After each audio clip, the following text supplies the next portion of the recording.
Now, there are a few different orders that you can use to execute trades in the market, and the most basic order is called an at-market order, which essentially is just when a trader wants to buy or sell at the current best market ask or bid price.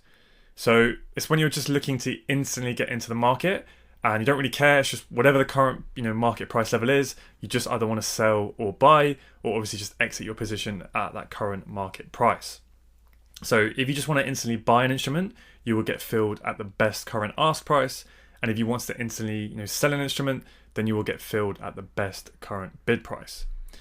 Now, if a trader wants to enter the market at a different price level to the current market price, then there are a couple of options that you can use. The first is a limit order, which is where you buy or sell at a specified price or better, that is below or above the current market price.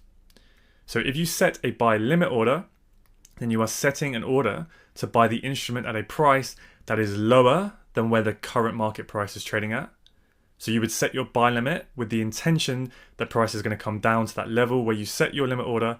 It will then hopefully tag you into the trade, and then hopefully price will continue going up in the original direction. So a sell limit is obviously the exact opposite, where you place your order above the current market price. You hope that price will come up to your order, tag you in, and then reverse back down in your favor. Now, with limit orders, you should be guaranteed by your broker to be filled and executed at the exact price that you specified in your order or better. So what that means is that sometimes you can experience slippage, but it's in your favor. So let's say you have a buy limit and price comes down to your order, but it slips you a little bit so that you actually get filled at a lower price. Well, because you are buying, this actually works in your favor, right? Because you have now bought in at an even lower price, which is obviously a good thing, right? So the same for a sell limit, you can get slipped so that you're selling at an even higher price, which is ideal. Now, the other type of order is called a stop order. And a stop order is where you buy at a specified price or worse above the current market price, or you sell at a specified price or worse below the current market price. So with these orders, you are hoping that price will come up or down to your level and tag you in, but then the price will keep going in that same direction.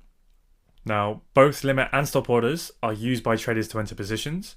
Some traders will only use limit orders, some will only use stop orders, and some will use both. It can obviously depend on your strategy of how you wish to enter the market.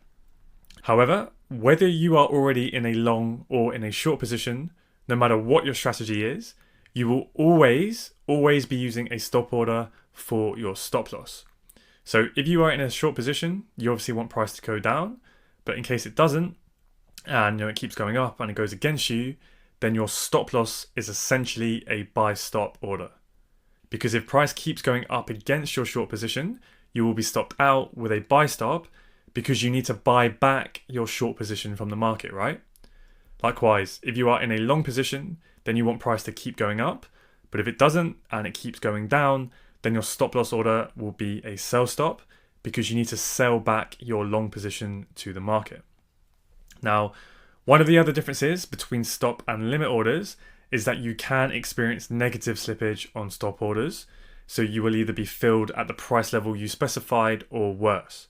So that is something just to bear in mind if you are using stop orders to enter positions, but it is just unavoidable with stop losses. And it's just the cost of doing business that you can be stopped out sometimes for a slightly worse price than you had intended. Now, with the Photon strategy, to enter the market, the majority of us will be using limit orders to enter our positions, and sometimes you might use a market order, if you need to just quickly get in at the current market price. Stop orders are not something that we typically use to enter the market, we just use them for exits. Now, if you have never really traded before, don't worry if all of these slightly different types of orders are confusing and when you need to use one and when you need to use the other. Because nowadays, brokers have made their platforms extremely simple and pretty intuitive for setting your trade orders. So you pretty much now only need to understand the different types of orders for when you are entering the market. Because for your stop loss, the broker will pretty much just call it your stop loss. So you don't need to remember if it's a buy stop or a sell stop. Your broker will just put your stop loss in there for you. And obviously you have to put the price, but it will just say stop loss. So you don't need to worry about the difference. And then likewise for your profit target, the broker literally just calls it your take profit order. So you don't need to worry about the difference between setting limits or stops or whatever when you're looking at both your stop loss and your take profit. It's just your entries that you kind of need to understand the difference. So make sure you practice with a demo account to familiarize yourself with the different types of orders, and specifically to whatever brokerage platform that you use, as they all tend to have very slight and nuanced differences. So hopefully all those orders make sense. And what we're going to do is we're going to take a look at executing a trade using a execution platform called MT4, which is a very popular execution platform for trading FX.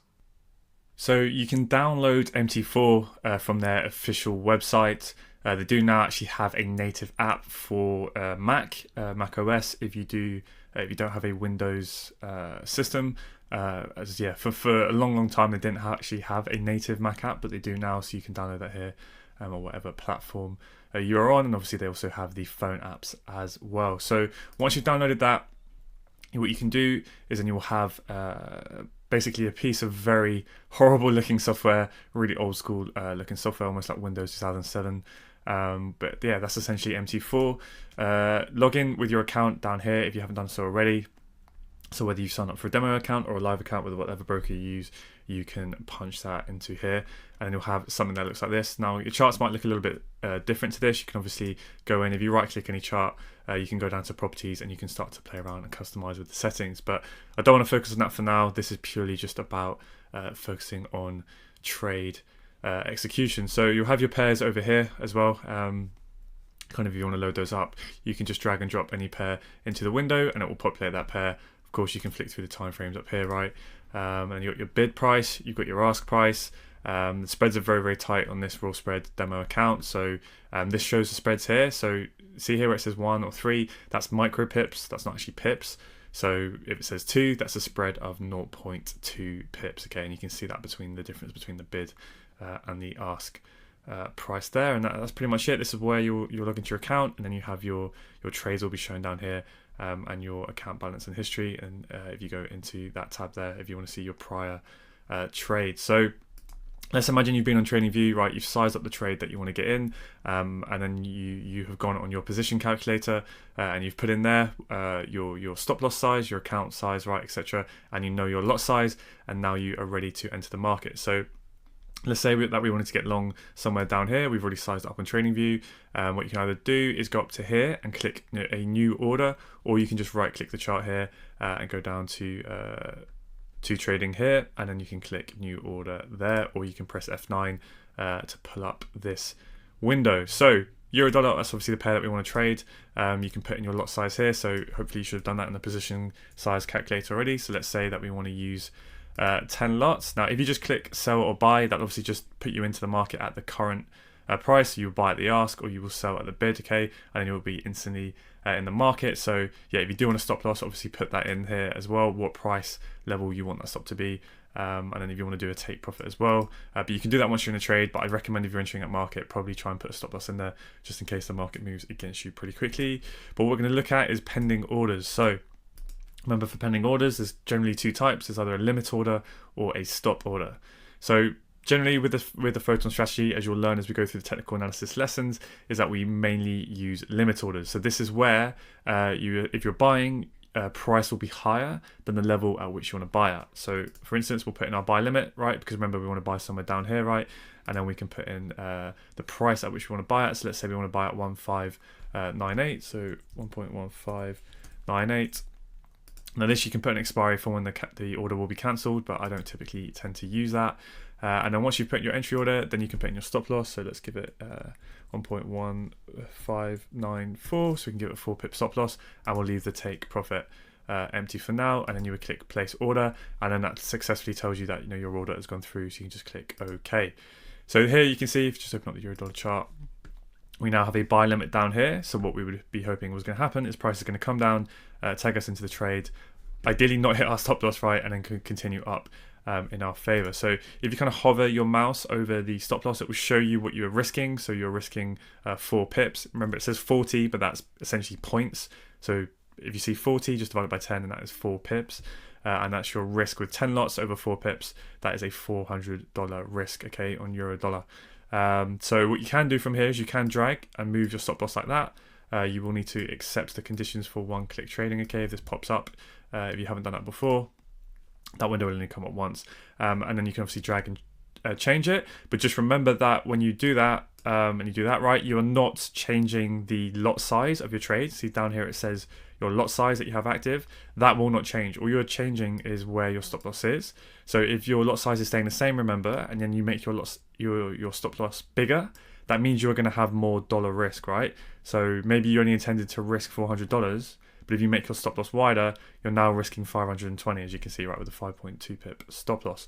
So if you do want to make your stop loss bigger, then what I would recommend you do is you actually close the trade here. So you can click the X button there, and that will delete the trade. And then you'd want to basically start from scratch and put in your new lot size that you would need, a smaller lot size for that larger stop loss. Okay, so that's just something to bear in mind if you do make your stop loss bigger. And of course you can, make it smaller as well, and that will reduce your risk, and you can eventually move it to break even, right? If you're in the trade, you would move it up to your break even level. Sorry, it's moving around, right? And that would break even your trade. So then again, let's say you're in the trade and you want to add in a take profit. You can just double click on the trade, and this is where you can modify the trade. So you could add in a take profit, let's say 1.1610, and then you would just click modify, and then up here, this is your take profit order, right? So if you were tagged in the trade and you were running the trade, if it comes up to here, that will take you out of the trade, and you can see for a $1,200 profit. And that's pretty much how we use limit orders.